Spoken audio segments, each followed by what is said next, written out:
Hey moms, welcome to Module 1, Supplies and Equipment. In this lesson, I will discuss three important categories that will help you create a love of learning in your child. The categories that we will discuss are office equipment, manipulatives, and arts and crafts. The first item up is office equipment.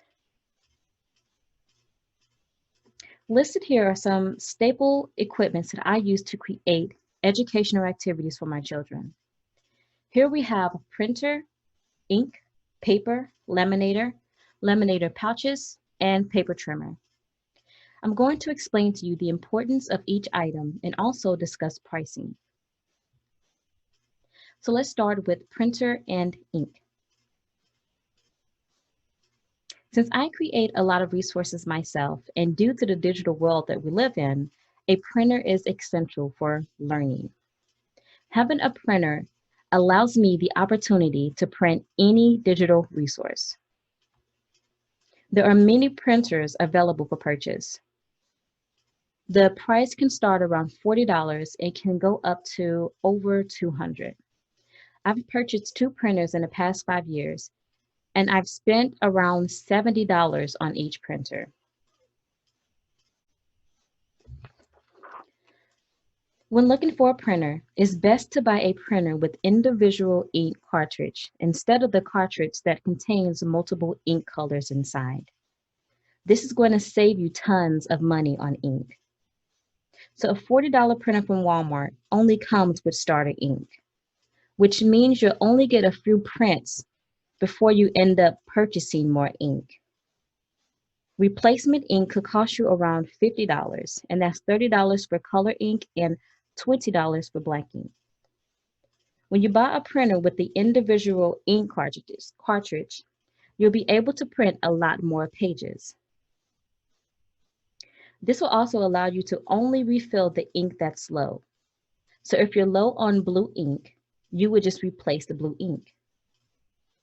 Here you can see that the ink that contains multiple colors is more expensive and you get less printed pages. So let's keep this in mind if you're ever looking to purchase a new printer. Okay, so we've discussed printers and we've also discussed ink. Let's move on to paper. Regular copy paper is what I often use. I hardly ever print on cardstock paper. The cost for regular copy paper is around $4 for 500 pages. The cost for cardstock paper is around $6 for 150 pages. Okay, so now let's move on to laminator and laminator pouches. A laminator is important because it makes printables more durable and allows us to use printables multiple times. Little ones can be rough with paper sometimes. Laminating the printables ensures that the paper will last during the lesson and for more lessons to come. Laminating your printables will allow you to create write and wipe resources. This is perfect for worksheets. The starting price for a laminator is around $25. You can purchase from Walmart or from Amazon. Now let's discuss laminator pouches. Laminator pouches are the sheets you use to laminate your pages. These can come in different size of thickness. I have used both the 3 and 5 mli and they both work great.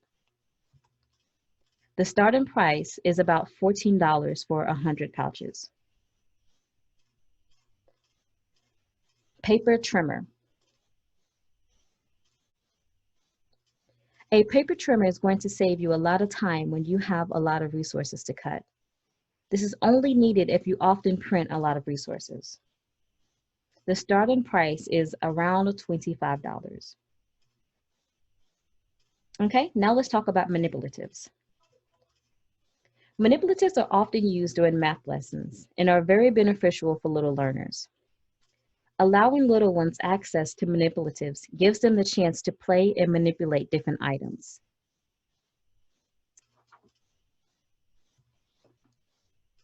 You probably remember some of these counters from elementary school.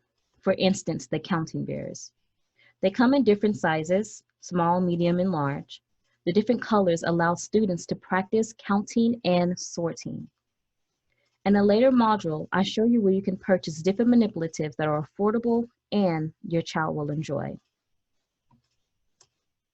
Next, we have arts and crafts. Arts and crafts will help you bring fun and excitement into your teachings. Having arts and crafts on hand will ensure that you're able to put together a fun activity quickly. Some supplies that are great to have on hand are crayons, paint, pom-poms, glue, popsicle sticks, and Play-Doh. I provided you with an arts and craft checklist. Be sure to use this to help you get started collecting items. And that concludes our supply and equipment presentation. Please note that the items mentioned here are items we've collected over the years. These items are not required for the program. This is just a list of items that have played a vital part in me being able to create fun and engaging lessons for my children. Please let me know inside the group if you have any questions, and remember to download the checklist located in the Unit 1 resource tab in the group. Talk to you soon.